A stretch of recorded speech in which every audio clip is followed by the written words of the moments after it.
Okay, first question, easiest one here. Say and spell your first and last name. First name is Val. Last name is Knisti. It's spelled Valle. Last name is Kauniste. Perfect. And what's your official title? I am the owner, co-founder, and brewmaster. Okay. All right, so if somebody's coming out to the brewery, never been here before, describe the vibe. What are they going to experience when they come out here to Vallensons? Yeah. Our main goal when we open up Vallensons is, we're in a neighborhood area, so we wanted to really pull in families. That was a big deal for us. It's hard to, there's a lot of warehouses around us, and I really wanted to try to find a piece of property where you can actually, feel like you're in your backyard. I know when we originally built the first phase of Vallensons on the original side, I remember when we bought the dirt, we sat in an area where I said, this is what I want to look at, that tree that's in the back. And I drew out my little sketch before I gave it to the architects. I said, this is what I want to be like. If so, looking at my garage into my backyard and be able to have people run around, hang out, smoke cigars, hang out with your kids, and just enjoy that environment. And that was the biggest goal for us, to make sure that it's an area where you can actually, bring community together, because community is very important to us. The world's really screwed up right now. And if you can have a little bit of community in an area where you can actually spread out, whether you're inside or outside, I think it's you're a win-win there. So to make it feel like you're home. Yeah, just like so you're home. You're always going to meet new people. Every time people come in here, they're like, man, I've never been here before. I walked in here and I felt like I was at home. I was so welcomed. My staff is, they understand that it's a very big expectation of mine is to make sure you welcome our family that comes in here. And everybody has been, phenomenal. People come in and they're like, man, I wish I heard about you guys years ago. 7 years in the making now, and who would have thought that we're here today? And, the leaps and bounds that we've taken, a lot of sacrifices to get to where we're at.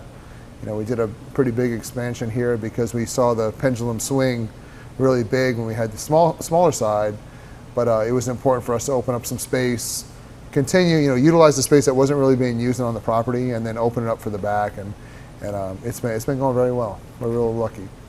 Tell me a little bit about that space. You see, where we're at right now is sort of like a Vallensons 2.0 yeah, versus the old now. If somebody comes here now, what kind of changes have you made in that time frame when you first opened? Yeah, so we opened in 2017.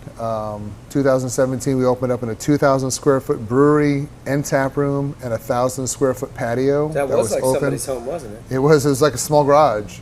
And then we're on an acre and a half, right at 1.2 acres of land. So we had a lot of grass area, which people love to come out, bring their kids, bring your dogs. You can come run around here and just have a good time. And then, we did that for a couple of years. COVID hit. So the world changed for everybody in the industry. We had to make some decisions on what we wanted to do. Sell beers to go was a big thing we had to continue doing. So we went ahead and took on that route. We hired a full-time food truck. We started doing that, and everything went really well. We did the beer to goes. We never laid off anybody. My brew staff was probably the busiest that they've ever been during COVID. We were real fortunate because we're a small brewery at the time, so we were constantly brewing, making a lot of different styles and beers, and we were selling out of beers, every day. We were open a couple days a week. Fast forward now, in the middle of COVID. Lori and I are like, we got to make a decision because our beers are people are starting to like what we're doing. Starting to pick up a little bit of speed here, Yeah, so we were picking up, and we had to make a decision. So we already had the engineering done. When I did the original engineering plans, it was one of the things that we got to figure out, when are we going to do this? So we started reaching out to GCs. General contractors started giving us bids for the expansion, which included a barrel hall. Which we'll go through that later and show you a little bit about that. And then this phase of the tap room, lifetime, membership wall, and just, an area we could put another, 80 to 100 people in an air-conditioned, climate-controlled area. And it was a big deal for us because, you got to put air conditioning, you got to put, there's a lot of money at stake. But it was probably the best decision that we made is to do it during COVID, because there wasn't a lot of work happening. Yeah. So GCs were hungry, and we went ahead and pulled the trigger, and we sent it out bids, got bids back, and they ranged all over the map. We went with the original GC that built this, MRE Builders. They're here in Pearland, so it's another local company, so everything went back to the community. That's great. And it was very important for me to keep money back in our city. So those guys have been a blessing to us, and and we're about to do more. We're on phase 3, putting on a patio, and that's another big piece that we're about to do now. So it's just like baby steps, but smart enough that we're staying within our means, and just doing what we got to do to keep the community happy is our focus. The big thing about the name of Vallensons, a lot of people look at me and say, "Hey, Mr. Vallensons, how you doing today?" It's not really that, right? It's You're like close. Yeah. The whole point of the name came out is I have 2 sons, so being the whole Viking Nordic theme that we wanted to do, we wanted to keep it looking that way. So we ended up naming it Vallensons. One word. It's me and my 2 sons, Connor and Little Val. And those are the guys, it's me and them, and obviously Lori is the backbone to everything here because she does a lot of stuff behind the scenes that she doesn't get a lot of credit and recognition for, but she is very, very instrumental to the success and to the ongoing, operations of this facility. So that's where the name came from. It's a great name. You know what else is good? Good beers. Yeah, man. Cheers. All right. Okay, Val. So beer time here. Yeah. You said this is sort of this is the OG, the tried and true, the staple here at Vallensons. Tell me about what we're looking at. Yeah. So this is our 28th state, our American Light Lager. This is one of the new things that we have moved towards. Originally, we started out doing a lot of ales, and we've been really wanting to focus on lagers and the Belgian game. And that's what we've been focusing on for the past year and a half-ish. So this is our 28th state lager, man. This is we have Pilsner malt. Yeah. We use a little bit of rice in it, and a little bit of Saaz hops. The water chemistry just makes it do what it's got to do and make it look pretty and make it crispy. And it's just an ultimate crispy Super boil. clean. 4.2%. So crushable beer in the summertime when it's hot like this. In Texas, you need something like this, and this is something that we've been really leaning towards, and that's one of our goals that we want to really start focusing on is the lager game. It's not a lot of breweries are doing it, and it's a hard style to make because you can pick every flaw out of them, and I think being as anal as we are on the brewing side and the back of the house, I should say, between Brian and I, we've been things have been going very well with it, and we're getting a really good reputation so far, so it's starting really nice. Cheers. Mm-hmm. If you do have people that come in that maybe aren't as familiar with craft beer in particular, why would this be a good starter beer for them? The reason being is that it's from a beer consumption perspective is that people want to try something that's light, that doesn't have a lot of aftertaste. It's carbonated super high because they want to have that carbonation bite to it. That kind of bubbly feel to it. And I'm burping like crazy, excuse me. But it's low alcohol. Yeah. That's the biggest thing. People really want to have a low alcohol beer that's crushable, especially in Texas when it's 100 degrees out. And this is something that you can do, even when it's not 100 degrees out. People are going to be able to crush this all day long. Yeah. And that's the goal. We want people to come out there and have a beer that you like that's got flavor and character and body, and it's just an ultimate something that's going to meet the palate requirements, and that's what we're all out here trying to do. And I think those who come in say, "Hey, what do you have that's the lightest beer you have?" We start them on this, and by the time that they leave our brewery, or the time they comes back, they're drinking our Settlers Oatmeal Stout and sours. So it's about your style, and it's how you educate. Because it's the biggest part of my staff being behind here is about education. Yeah.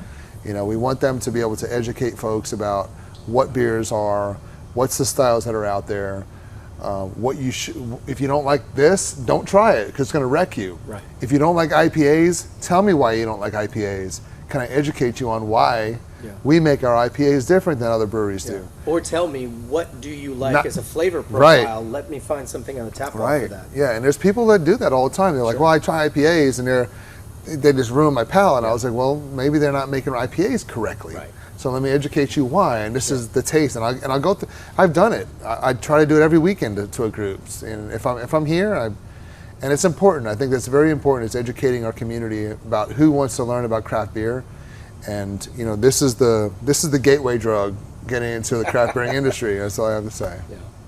I mean, a good lager, as you said, is hard to make, but when you find a good one, you hang on to it. Yeah. That's good stuff. Yeah, thank you, man. Appreciate that.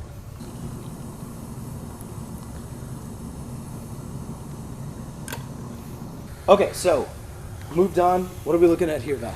So this is our EVA 3. This is our third of our extra behavior series of our IPAs. So we started it out, and we have a pretty cool tin tacker out. How we came up with the design on our logo. Mm-hmm. It's a space guy doing a spacewalk. So you got the extra vehicular side of things. Then you have ET, the extraterrestrial part, and they're touching fingers and they're lighting it up, and it created the Extra Behazier series. So we came up with the Extra Behazier series, came a tin tacker out of it, and this is our third phase of this, EVA 3. So this is a little bit darker on the side of the hazy. We used naked malts, so we used two-row, malted oats, naked oats, and dextrin. And then our hops in this one was Sabro, Brew One, Galaxy, and Citra. And this one came out to provide, this is our latest and greatest. We've done this for about a year now, and it's got so much pineapple and coconut characteristics to it, because we really wanted to do that. We didn't want to focus on this fruited side, like the tropical citrus, lemon, denki side. We wanted more on the fruit, and this is all from the hops. You get that traditional, you get like a pineapple and coconut mixture. Yeah, I can taste the coconut in that. Yeah, that's the Sabro. Sabro's gonna give that really cool coconut taste. Yeah, and then we had that's like the Bahamas in my mouth. It is. It's a really cool beer, and this is a fresh one that we just came out with. It's a fresh batch, so we've been doing this for a whole bunch of series. We had National IPA Day last week, so we brewed that for this. We have another big event coming up next week. You guys are a gift and special part of it, so we're able to share this. I thought it would be one of the ones that we'll roll out there. And EVA series is a very special one to us. We're going to have these are going to go on for forever, and I think we have like 7 or 8 of them in the pipeline that we want to be working on. So we're real excited about getting these rolling. It's fantastic. Thank you. Okay, so tell me a little more. So as a hazy IPA, a little less clear than what the lager is. Obviously, the lager clear right through. This is going to be a little bit of a heavier hitter. What's the ABV on this? This one is about 8%. Okay. Yeah, so it's pretty high. As you can tell, there's a lot of, when you're drinking it, you're going to have a lot of the protein it's still going to maintain. That's the protein polyphenols you get throughout the brewing process. So you're going to see that character there. It's got a lot more body to it. And the notes, the aromatics on this is just phenomenal. Oh, they're phenomenal, yeah. Yeah, we were real excited the way it came out, and it's been consistent. So it's one of those beers that we're sticking around. This is like Brian tells me, my assistant brewer, he tells me, man, we've done this for a year now, and it's definitely a year. I love this beer, and every time it comes out, people just crush it. So we did a big batch this round, and it just came out flawless. What I like about it too, Val, is that it's fruity, but it's not over the top. There's coconut, there's pineapple, but it's just a soft wave of it. It's not like trying to knock you over. That was the like goal. A tropical punch. That was the goal. Really, really sharp. Yeah, that was the goal. I know a lot of, the thing about hazies or New Englands or IPAs in general is that people want to put that super danky, the citrusy, in your face. And that was one of the ones, and we like to do that too. But this is one of the ones that we're like, we're not going to do it on this one, because we've got the characteristics about when we're going to add the certain hops to the brewing process, and we've been pretty lucky on how it's coming out, and it's been a lot of work. I tell you, we've been a lot of trial and error, so And I think last night we spent like 2 hours doing just like sensory panel stuff, QC stuff, which is important. We got to do, and we spent 2 hours figuring stuff out and changing a little bit here and there. Little tweaks and changes is what makes your beer right. But the lacing on this is, that's what we love about our hazies is you get that protein in there. It's still there, and it's just the body and everything. It just makes it's a great beer to drink. It smells wonderful. Yeah, this is good stuff. Thank you, brother. I love it. Cheers, man. So as a gold in the World Beer Cup, as a gold in the U.S. Open. All right, Val. This is the Rocky Balboa of Vallensons Brewing Company, right? Yeah, it's one of them, definitely. So this is our this is pink. This is our Montmorency Cherry Berliner Weiss. This beer we made and been making this one. Sour. It's a sour, yes. So we've been making this one since 2019. So, and we've been tweaking little tiny bits of it throughout the process. Water chemistry, fruit characteristics, when we add the fruit, how much fruit, temperatures on mash. It's just so many different variables that happens with this beer. And this is one that we've been submitting to all the entries between World Beer Cup, GABF, and US Open. We took a World Beer Cup last year, and we took a gold medal for this beer for pink. And this is against breweries all over the country and all over the world. All over the world, yeah. Wow. So it was a big deal for us to get gold on this. It was a really big eye opener for us. This is one of the beers that we cannot stop making, so we keep this going year round. We also won multiple in the US Open on this one. We haven't hit Great American Brew Festival yet, but that's our goal in that. My goodness. But yeah, you're going to get a lot of characteristics. You're going to get the Montmorency cherries. You're going to get some cinnamon characteristics to it from the Mahalab. That's just another spice that comes out of that cherry. And with the wheat malt, the grain, and the Pilsner malts, it's just there's so many variables that's going on in this beer that it really gets it's a really tasty one. So this is traditionally, for folks that don't know, this is a sour, right? It is. So obviously the name sour, people probably think, freak out. That's going to be, right. This is too sour for me, I can't have it. What would you say to somebody that came up and they were like, I want to try that, but I don't like sour things? So we do a lot of people come in and they're like, I drink wine. So the people who like wine come in here and they're like, I drink wine, I know you have wine, what wine do you have? And I was like, before you try any of our wines that are all packaged cot stuff, can I offer you a beer? Right. And I'll put a wine out, I'll put this out, and they're like, this is unbelievable. Which wine is that? I'm like, it's not a wine. This is a beer. And then it's like, you're converting people back to what we want to do, here at Vallensons, is to convert people's palates back to understanding the characteristics and education of good beer. And this has been a real staple for us. And it's been a challenging beer to make, but we got it down now, and we're really real fortunate to have this one going. Especially, winning that one. The World Beer Cup is the creme of the creme. That's the you can't get any better than that. Yeah. And winning that medal, it was probably it's like you want to drop the mic and say I did it, but it's you're in the industry that where there's a lot of there's 60 plus breweries here just in the Houston area. Sure. And they're all absolutely freaking amazing. Yeah. And everybody's got their own niche about what they're doing. And I am just so proud to be part of this game because this is the kind of stuff that I can do. And I can go to any other brewery around there. Everybody's doing something different. And it's just, it's badass. Badass beer to have. That is exceptional. That is really good. Thank you, brother. Wow.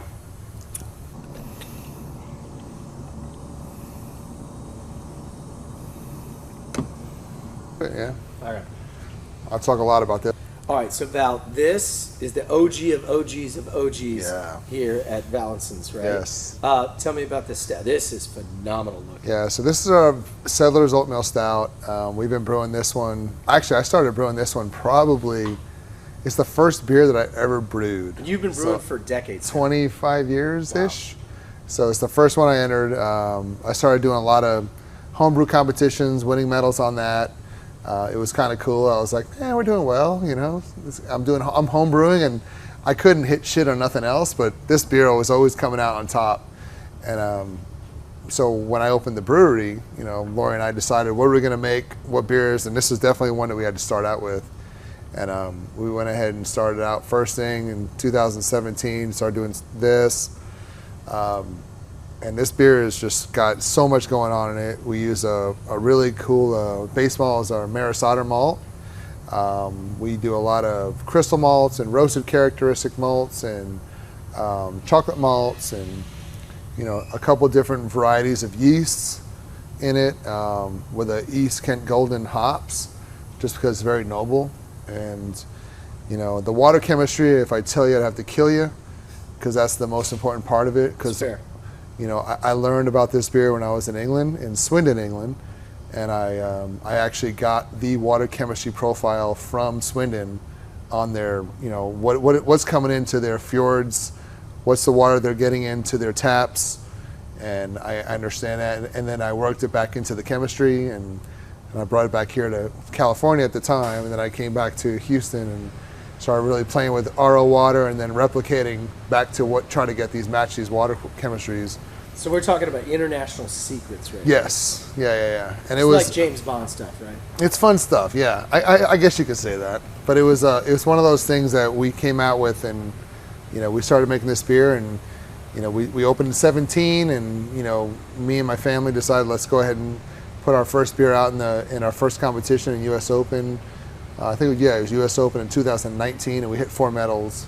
Wow. And we hit 3 golds and a bronze, and this is one of them. And, you know, this is one of those beers that. And it's the malt I'm smelling. Yeah, you're gonna get the malt characteristics. You can definitely get a lot of malt to it. Wow. But the balance of the hops and the water chemistry in the body, the proteins you got in it, because we left a lot of residual protein in it, and the sweetness characteristics, so we didn't let it attenuate as much as we wanted to on this beer. You want to actually keep it a little bit sweeter, but then you bring the body from the oats, hence the oatmeal stout. Yeah.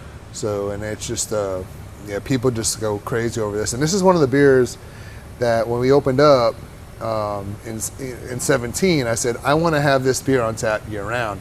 Everyone said, Val, you're fucking crazy. You're going to put a stout on out of 4 beers that you have on tap at your brewery in August, September in Houston. Yeah. You're absolutely bananas. And this beer I cannot keep in stock still today. This is one of those beers that we put out. We put it in cans. We have a very small canning line, and we'll talk about that later if you want. But we put them in cans, and they're gone. You know, we put them in our crowler machine broke. So we're waiting on parts on that, but you don't have to put that in the video. But this is one of the beers that anytime people know it's on tap, they're coming out here to get this. And I don't care if it's December, March, or August. This is one of those beers that people like. It's a 5.5% oatmeal stout that is the #1. You know, it's a GABF Gold, and those other breweries around the country, because I'm friends with, obviously brewers are friends with brewers, especially who specialize in stouts. Mm-hmm. And they're like, dude, what are you doing? We got your beers. It's absolutely phenomenal. Can we talk? Can we this, that, next thing? And there's things you got to keep under your belt, right? Yeah, right. And this is one of the things that I keep under my belt, and it's one of my favorite styles. I love to brew stouts.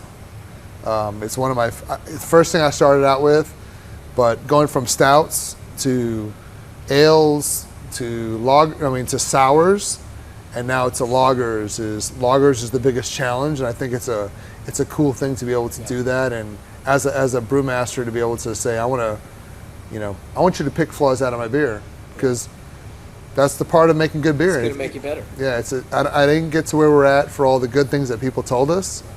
I listen. I take constructive criticism very well. I think it's important that any brewer should.